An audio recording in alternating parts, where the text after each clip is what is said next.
untarnished potential on the way to greatness. I'm your host, Mike Wall. Thank you, as always, for listening, and I have a lot of options here for podcasts, especially during this isolation. But if you are enjoying, please subscribe, rate, and review on iTunes and Spotify. We have a couple videos up on YouTube for isolation training for you aspiring athletes you can check out. Then always we have our blog on unrivaledsystems.com. As we've gone through this podcast, we've talked a lot about the mental approach to sports, the mental approach to the game, and having a competitive mindset. But the one thing we have yet to touch on is likely the most obvious invader of our minds before and during competition. And that's what I'd like to focus on today, and that, of course, is fear. The fear of not being good enough. The fear of failure. And I assume the number one fear is the fear of failure, but through research for this podcast, I found that isn't necessarily the case. Or maybe the fear of failure is really driven by something else. You know, how many people out there just dreaded having to watch themselves not play well on tape? That's the one I couldn't stand. And I wasn't part of a good high school program to watch film on Saturday mornings to learn how to improve. That sounds crazy now, but I never actually sat with my teammates to learn from the film in high school football since my freshman year. Dick Martin was my JV coach my freshman year, and he made us watch film. That was the last time I did it as a team. And I never thought about it as it was happening, but the pain of having to watch yourself play poorly and to share that pain with your teammates is a big deal if you want to be a great player. I remember day one of training camp in college having to sit in the big room and watch every snap with the entire offense. I mean, what a great way to learn, but also a great motivator. You're sitting there with all these people you respect, and you don't want to let them down. So having a strong performance in front of your peers is a big deal, but the new reality of everybody in the country and in the world being able to watch your individual performance and watch it again and again, that's something that we didn't experience before. And I bring this up because the awareness that what you've done has consequences is different now with all the young athletes on YouTube and every game and training session not only being filmed, but distributed to the public. And I'll never forget the time when I went into the Green Bay YMCA after playing Detroit. I had just given up like 3 sacks. I think my nickname was Turnstile after the game. I was so bad. So I went into this YMCA to say hi to my wife. I was going to go on a quick trip down to Milwaukee with a buddy, and she was reading the front page of this, or the front page of the sports page. And it had a huge picture of me missing one of the many blocks that ended up turning into sack fumbles on our quarterback. Now, everybody in the YMCA has that paper. That's a bad feeling. But I asked for that. I was a pro athlete. We never stopped to think about what that could do to a young, immature athlete. The anxiety of knowing that whatever happens next is going to be out there on the internet forever. And that's a lot to process, even with TikTok videos and Snapchat leading the social media charge. But even then, that's not the real fear. That's just a reminder that you let yourself down. Quick primer on fear. Fear is associated with anxiety and usually results in a loss of courage. As opposed to anxiety, which is a fear of something that may happen, fear is directed at a specific thing and is in the moment. You aren't planning for fear. Fear is a natural reaction. Every human is born with 2 innate fears, only 2. The fear of falling and the fear of loud sounds.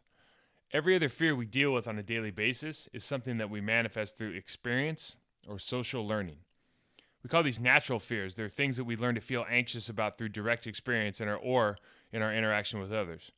Psychologists always reference snakes as examples. We're not born with an innate fear of snakes or spiders. To be fearful of them is a consequence of either A, having a snake attack you, or B, being told or overhearing that snakes are creepy or poisonous, dangerous, etc. It's really behavioral evolution in real time. If one was to see a shark for the first time, they'd probably be in awe of its grace and power. You saw your friend get eaten by the shark, or even if you watched the movie Jaws, you're going to stop liking sharks real fast. From a performance standpoint, or more specifically a sports performance standpoint, we've associated certain outcomes with adverse, innate, or natural fears. And I'd like to introduce the word anxiety as a close confidant of fear. Anxiety is a more abstract fear of what is about to happen. We get worked up about something negative that could happen next and let that drive our decisions or behaviors. The fear of missing the last shot or not sticking the landing is at the base level the same chemical reaction as the fear of getting knocked out or jumping out of an airplane. Now, we know that social anxiety disorder is a real thing, especially in America, and a lot of people are dealing with this every day, and it's a very, very serious subject. Most athletes have experienced some type of anxiety, and it's how you react to that anxiety that will determine, or largely determine, your ability to perform. Anxiety can bring clarity if managed, but it also can severely hamper performance if the negative thoughts become overwhelming. So, what are some common pre contest types of anxiety? The idea that you're not going to be good enough.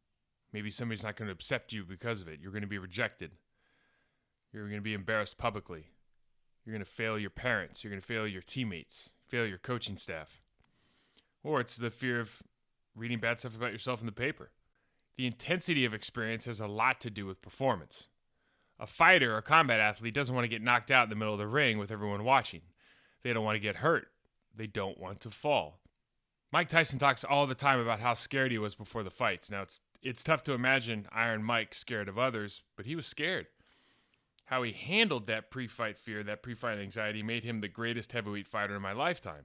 I mean, I can't think of a more intense experience than getting to the middle of a cage against another human, Thunderdome style, 2 men enter, 1 man leave, million people watching, and anything could happen. Variables are unmatched.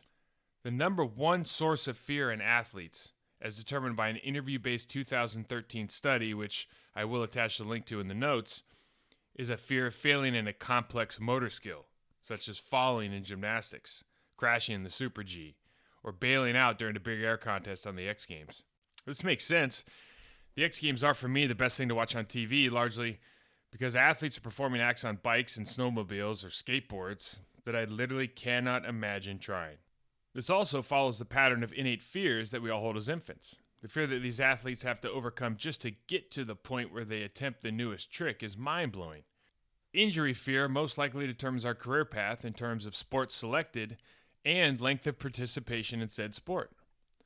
My daughter used to compete in gymnastics when she was younger, much younger, 7, 8, 9 years old. And I'd pick her up after a 3 or 4 hour practice. The gymnastics competition or competitive gymnastics teams, it's intense at a young age. And I would see these 11 and 12-year-old girls who are already wearing back braces during practice.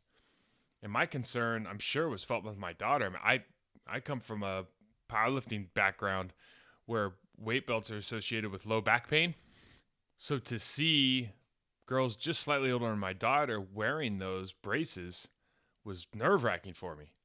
And I'm sure she felt it, and she eventually opted for soccer, where the injuries can be just as serious, but they're not as obvious. Many kids don't want to become expert rock climbers because they have an innate fear of falling that can be difficult to get over with. It can be even paralyzing. Overcoming innate fear can be a process of rationalizing, or a chemical reaction that some people have where the endorphins released during competition are more intoxicating than the fear itself. That's how many of these X Game athletes continue to push the limits, sometimes even after an injury setback. They're not only able to rationalize what they're feeling, but the reward for completing the trick or the competition is chemically more impressive than the fear of falling. But the second most common fear is a fear of failure. And this is probably better defined as anxiety than fear. We become anxious when we're about to experience something that we might not handle well, like a big moment in the game, a free throw to tie the score, competing against a stronger, faster opponent on a big stage. These feelings are a reflection of how we feel about ourselves, our skill, our ability. We are anxious about being exposed. Anxiety is driven inside our minds, while fear is a natural reaction to a physical danger or alertness to a physical danger. We manifest anxiety in a non-specific way towards a non-specific outcome. Fear is a specific reaction to a specific fear. I'm afraid of the tiger. I'm anxious about taking the last shot. When I think back on my youth and my youth sports, when I felt anxiety during a competition, it was always centered around something that I knew I wasn't very good at. And what I mean by that is the anxiety was a reflection on me. It was never about who I was playing or what sport I was competing in.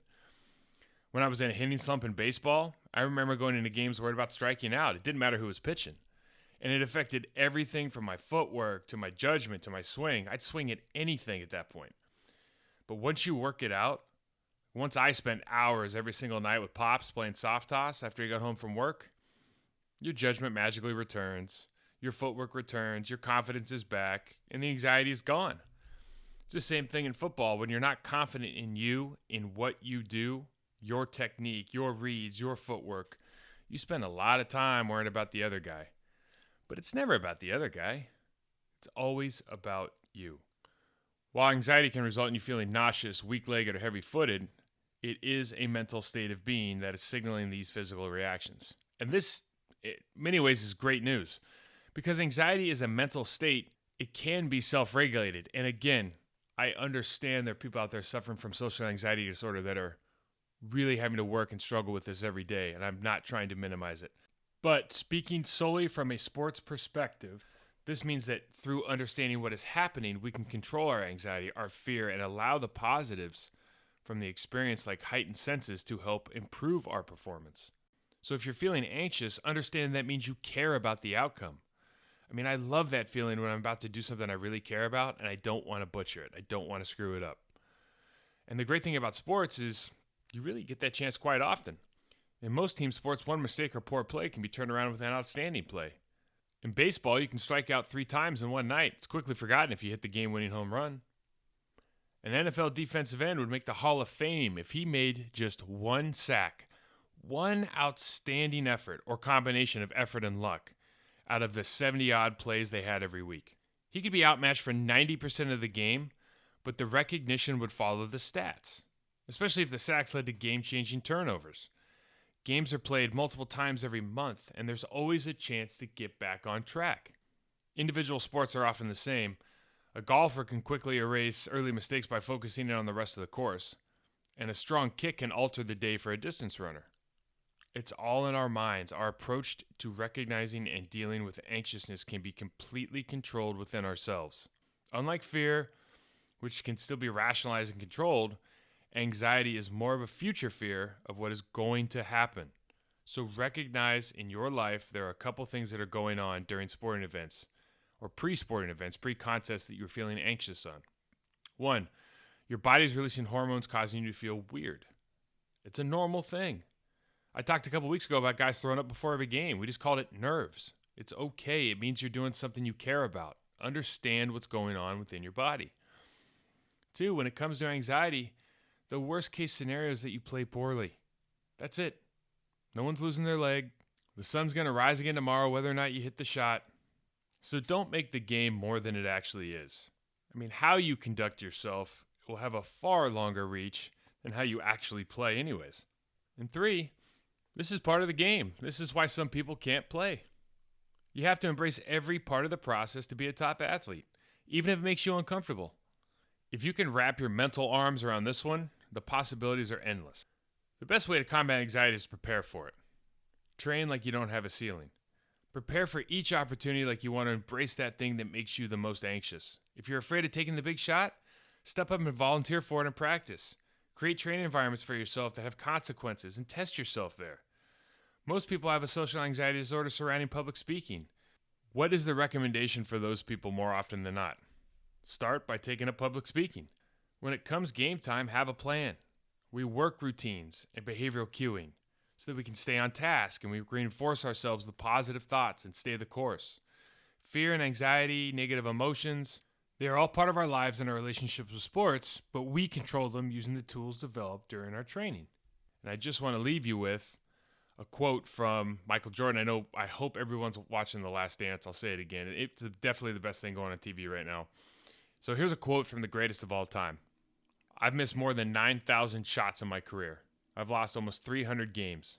26 times I've been trusted to take the game-winning shot and missed. I've failed over and over and over again in my life, and that is why I succeed. I love that quote. It's right up there to me with that, you miss 100% of the shots that you don't take. The idea being that, look, everyone, taking the shot is what matters. Going through the process the right way, being the best that you can be is all that really amounts to anything.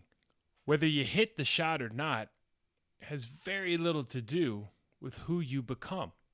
But the way you view yourself, being able to view yourself in a way that you're willing to take that shot and live with the consequences, that's powerful stuff. That's what being an athlete's all about.